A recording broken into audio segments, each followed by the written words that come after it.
until we become spiritual, we'll suffer.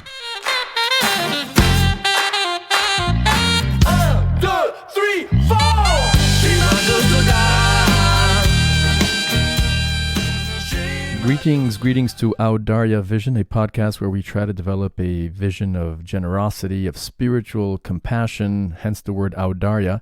And we do that by connecting, by hearing, by reading two great philosophy of yoga classics, the Bhagavad Gita, which is considered to be the essence of the Vedic literatures, and the Shrimad Bhagavatam, a much larger text, less famous in the world and in the West today, but filled with all sorts of amazing stories, and which claims itself to be also the ripened fruit of the Vedic literatures, or the tree of the Vedic literatures. You can't really have fruits without a tree. So if you're interested in yoga, philosophy, and Hinduism, and Indian philosophy, and Indian theology, all the notions that come under that umbrella, nonviolence, ahimsa, karma, reincarnation, gods and goddesses, devotion, bhakti, etc., then you're most welcome.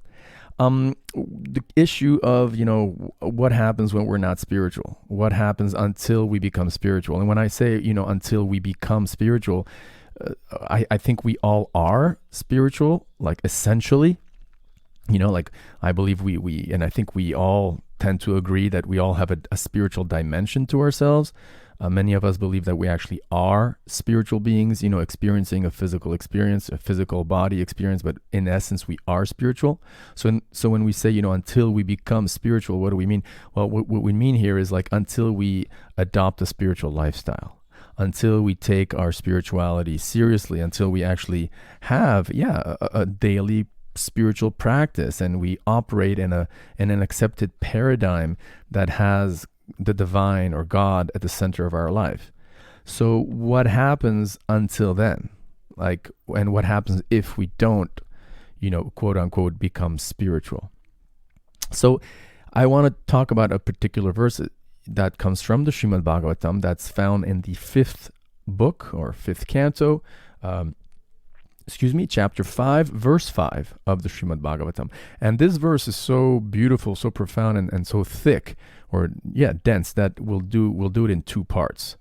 I'll read the Sanskrit, but we'll do it in two parts. And the theme, like I mentioned at the beginning, is today about, what happens when you're not spiritual, when we're not spiritual. And then the second part we'll do during the next podcast, and it has more to do with like karma, good and bad, good karma, bad karma, and what's above or transcendental to good or bad karma. But here the basic principle of what happens when you're not spiritual is described. So here's the verse: Parabhavastavada bhojada jato yavanna jigyasata atmatattvam yavat kriyastavadidam manovai karmadmakam yena sharira bandha. So we'll focus on the first two lines. Parabhavastavada bhojada jato yavanna jigyasata atmatattvam. So here's a translation given to us here on this podcast by Srila Prabhupada, my spiritual grandfather, the founder of the International Society for Krishna Consciousness, whose translations and commentaries to the Bhagavad Gita and the Shrimad Bhagavatam are the most widely read on planet Earth. So here's how he translated this verse into English. As long as one does not inquire about the spiritual values of life, one is defeated and subjected to miseries arising from ignorance. Right. So as long as one does not inquire about the spiritual values of life, one of the most important Vedic or Hindu or Vedic aphorism is a similar one-sentence sort of punchline that goes like this: Atato Brahma Jigyasa. Atato Brahma Jigyasa, which literally means now is the time to inquire into the absolute truth. And actually, that's the first aphorism at the beginning of the Vedanta Sutra, which is this huge, very dense philosophical treatise that both, the Vaishnavas and the Advaita Vedantists, claim as their own.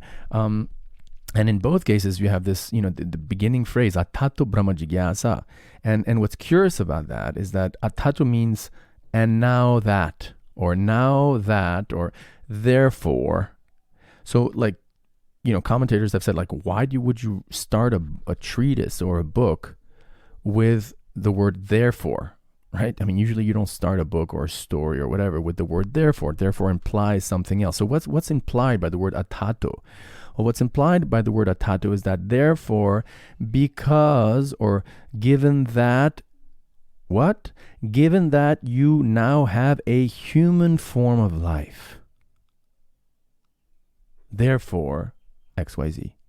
So in other words, because a soul has finally incarnated into a human body, therefore the duty of that soul in a human body is to inquire into the spiritual values of life, or as this verse Brahma Jigyasa says, into Brahman, or spirit with a capital S, the general topic of spirit or spirituality. Therefore, so in short, what does that mean? It means basically that it's understood in the Vedic paradigm that the human form of life for a soul is the form that provides the greatest facility to basically get out of the cycle of birth and death, to make sure that that specific soul, does not does not incarnate into another physical body after death, right?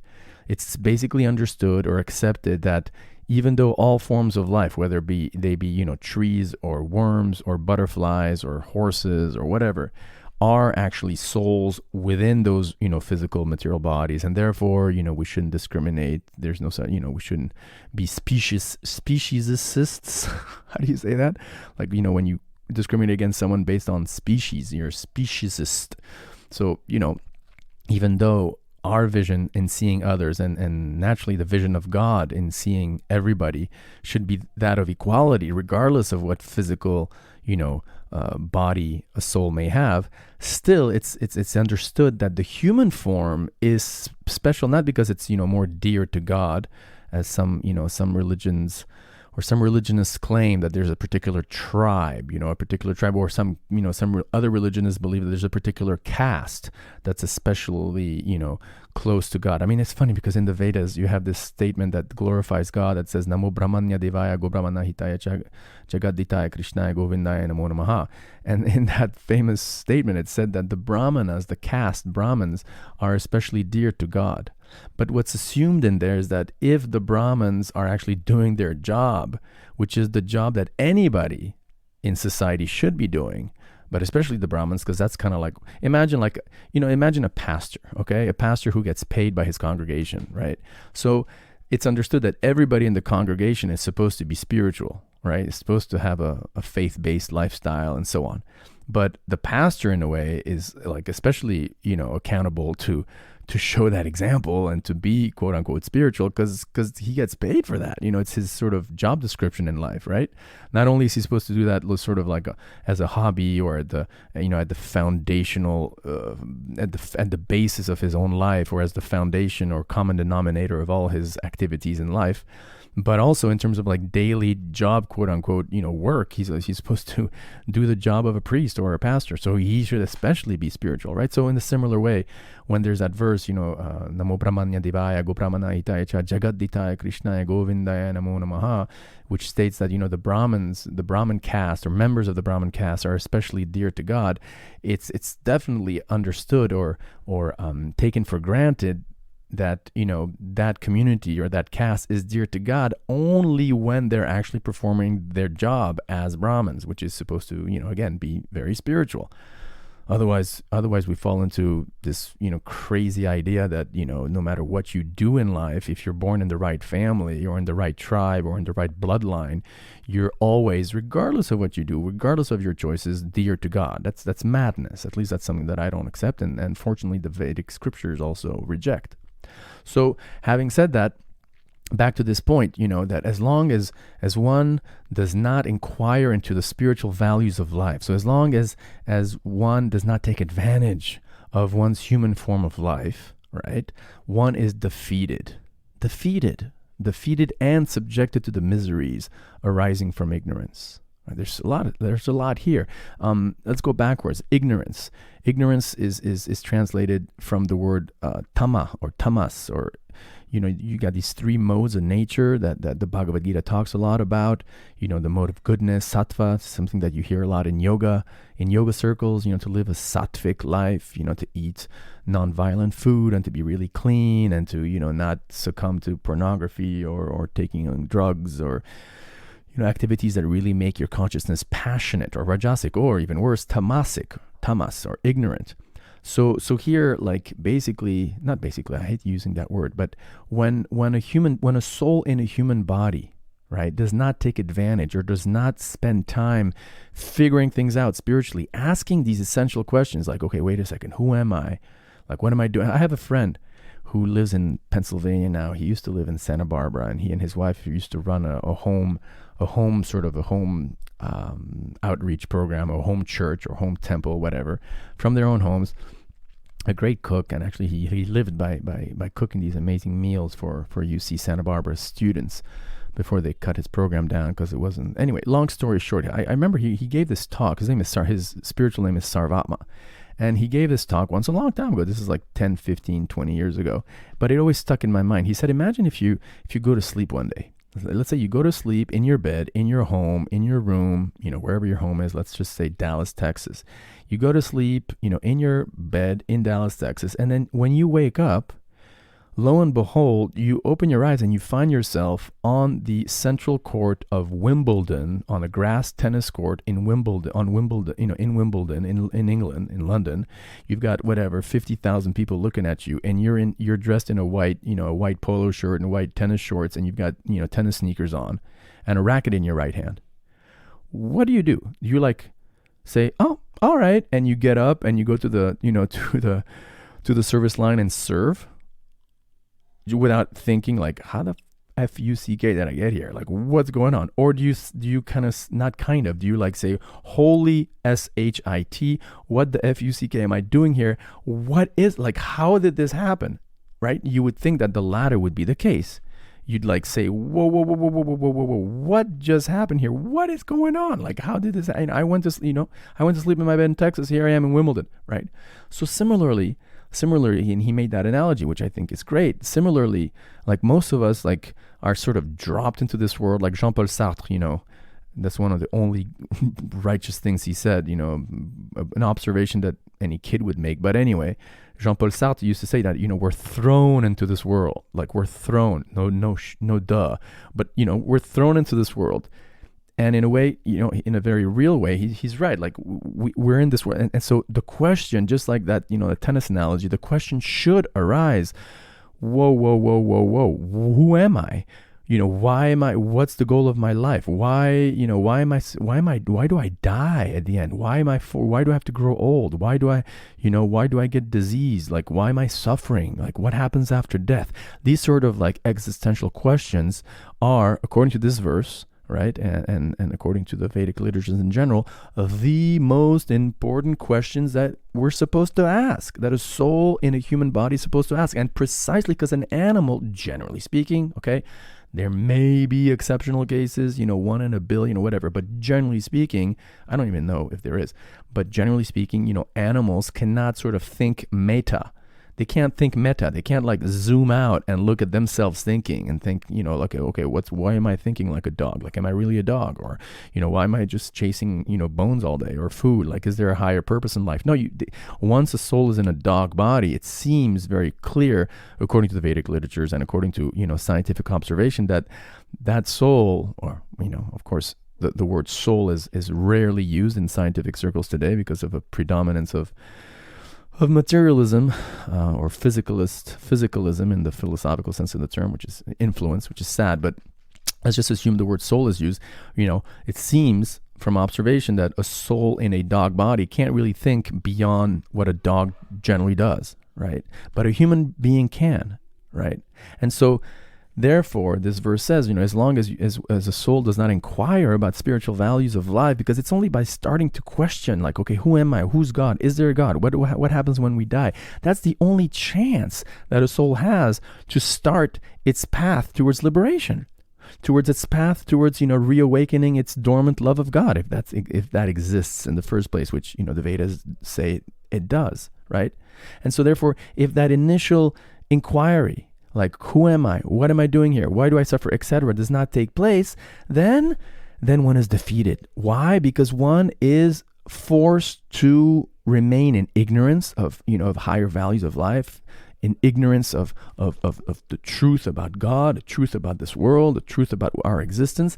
And as long as one is not enlightened, even a little bit, then what happens? Then one is forced to take birth back in the material world. One is forced to reincarnate again into another physical body. Reincarnation 102 or 201 or 202, whatever, next level up or next level down. Another birth, another birth, another birth, another birth. Again, enter into the womb of a mother. Again, grow old. Again, die. Life after life. And who knows? You could degrade yourself to an animal body, and then you're kind of screwed because you have to wait X amount of lifetimes to gradually come back up to a human form, which, as we've seen, is really the junction form where you can actually think about life and think about reality, right? So as long as one does not inquire about the spiritual values of life, one is defeated and subjected to miseries arising from ignorance. Because this birth and death cycle is miserable. That's what the Vedas say. This samsara cycle is full of miseries. It's just, you can't escape it. There's birth, death, old age, disease. Birth, death, old age, disease. Birth, death, old age, disease. Or, whatever. Birth, disease, old age, and death. However you want to cut the cake. It's those four things. Janma, Mrityu, Jara, Vyadi, the Bhagavad Gita says. And no matter what good karma or bad karma you have, and we'll deal with that in the next podcast, you are stuck in this world of suffering, where you have to grow old and grow and die and and have some sort of disease on the way and be born. And all those four junctions are really painful and undesirable for you, right? So what does that mean? If you're already on a spiritual path, great. Then you're doing the right job. Keep going. But then you could think of others. You could think literally like, you got to kind of take on the Christian missionary spirit here. You got to think of those who have not, who believe that there's no soul, or that consciousness is just, neurons and protons in the brain, and who are not concerned with what happens after death. You got to think of them. And you also got to, think of yourself and become more serious, or at least stay as serious as you already are in your spiritual practice. Because that, as these verses claim, is what you're supposed to do in a human form of life, right? So we're lucky. I mean, the fact that we're listening or we're talking about this right now shows that we have taken the step of inquiring into the quote-unquote spiritual values of life, and therefore we're on the way. We're on the way to not be defeated. We're on the way to not be defeated by birth and death. We're on the way to conquering this samsara cycle. And more, subtly or esoterically, we're on the way to reawakening pure love for God, which we may not care about, but if we pay attention to what the sacred scriptures of the world say about, the beatitude, the bliss, the happiness, the amazing happiness that exists when we have reawakened our love of God and are experiencing the love of God for us, we'd be ditching, material pleasure, even though, it doesn't mean we have to become monks and, can stay married and have jobs and all that, but we would immediately bet all our fortune symbolically on our spiritual happiness, and not think, this false idea that, gratifying our senses, through our sex organs or through, getting some fame and name and, excess money, not that those things may come or may not come according to God's will or our karma, but that those things are actually going to make us happier than our relationship or the happiness we experience in our relationship with God. That's Maya. That's illusion, our scriptures say. So we're on the right way. We're on the path of defeat, of not being defeated by this birth and death cycle, and therefore we're on the way to no longer experience the miseries of birth and death, and we're on the path of enlightenment, of being, free of ignorance, which is the source of suffering. So we should be really grateful, and we should hold on to our spiritual practice with all our heart. Thank you, take care, and see you next time. Om Tat Sat.